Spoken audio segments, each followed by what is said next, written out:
بسم اللہ الرحمن الرحیم۔ حضرت جی مولانا محمد الیاس صاحب رحمۃ اللہ علیہ سے حضرت جی رابع مولانا محمد سعد صاحب دامت و برکاتہم کا سفر۔ حضرت جی مولانا محمد الیاس صاحب رحمۃ اللہ علیہ، حضرت جی ثانی مولانا یوسف کاندھلوی رحمۃ اللہ علیہ اور حضرت جی ثالث مولانا انعام الحسن صاحب رحمۃ اللہ علیہ امارت اور احوال۔ حضرت جی ثالث مولانا انعام الحسن صاحب کاندھلوی رحمۃ اللہ علیہ کے وفات کے بعد دعوت و تبلیغ کی امارت کا مسئلہ درپیش ہوا۔ دعوت و تبلیغ کی محنت کا شروع سے ایک اصول چلا آ رہا تھا کہ کسی ایک بزرگ کو مشورے سے اپنا امیر بنا کر اسی کی اطاعت میں جماعت اپنا سفر طے کرتی ہے۔ چنانچہ حضرت مولانا محمد الیاس کاندھلوی رحمۃ اللہ علیہ، حضرت مولانا محمد یوسف کاندھلوی رحمۃ اللہ علیہ اور حضرت مولانا انعام الحسن کاندھلوی رحمۃ اللہ علیہ بالترتیب عالمی امیر رہے۔ اسی طرح حضرت جی اول مولانا محمد الیاس صاحب کاندھلوی رحمۃ اللہ علیہ اپنے دور میں مرکز نظام الدین میں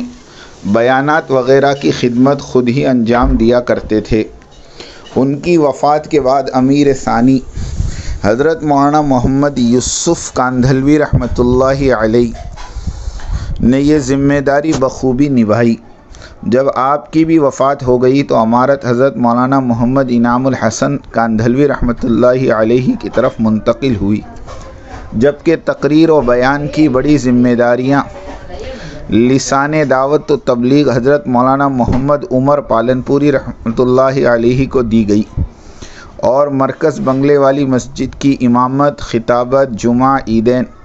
اور مختصر بیانات، نیز اجتماعات میں نماز جمعہ کی امامت، خطابت وغیرہ کی ذمہ داری صاحبزادہ مولانا محمد ہارون کاندھلوی رحمۃ اللہ علیہ نے سنبھال لی،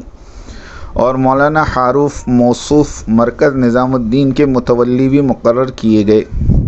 مولانا محمد ہارون رحمۃ اللہ علیہ ان ذمہ داریوں کو نبھانے کے ساتھ ساتھ حضرت جی مولانا انعام الحسن کاندھلوی رحمۃ اللہ علیہ کے رفیق سفر و حضر اور معاون بن کر ہر موقع پر ساتھ رہے، اور حضرت جی کے ساتھ ان کا سلوک بالکل والد کی طرح تکریم و تعظیم اور راحت رسانی کا ہوتا تھا،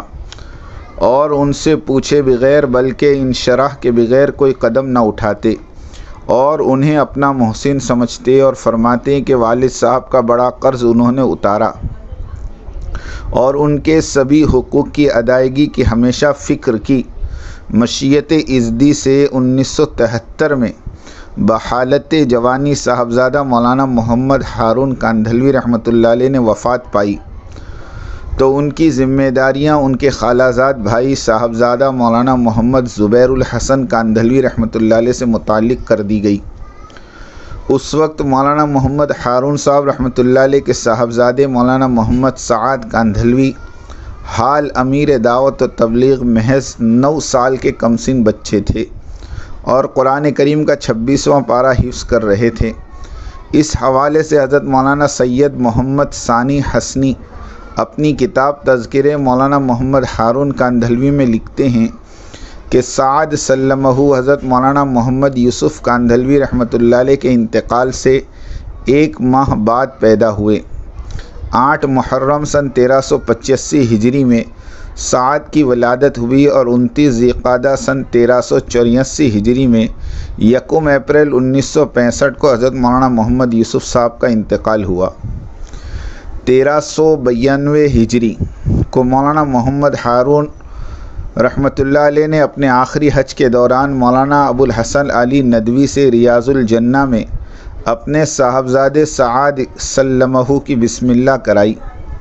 اللہ تعالیٰ سعد سلمہ کو علم والعمل، ایمان اور یقین کی دولت سے مالا مال فرمائے، اور اپنے آبا و اجداد کی مبارک امانت کا حامل بنائیں، اور دعوت اللہ کا کام اور صحت و عافیت اور زندگی میں برکت عطا فرمائیں۔ اس وقت جب کہ یہ تذکرہ زیر ترتیب ہے، سعد سلمہ کی عمر تقریباً 9 سال کی ہیں، اور وہ قرآن شریف حفظ کر رہے ہیں، اور 26واں پارہ زیر حفظ ہے۔ اللہ تعالیٰ اس بچے کو بھی اپنے والد اور دادا کی طرح حافظ بنائے، آمین۔ تذکرہ مولانا محمد ہارون کاندھلوی از مولانا محمد ثانی حسنی، صفحہ نمبر 26 اور 27۔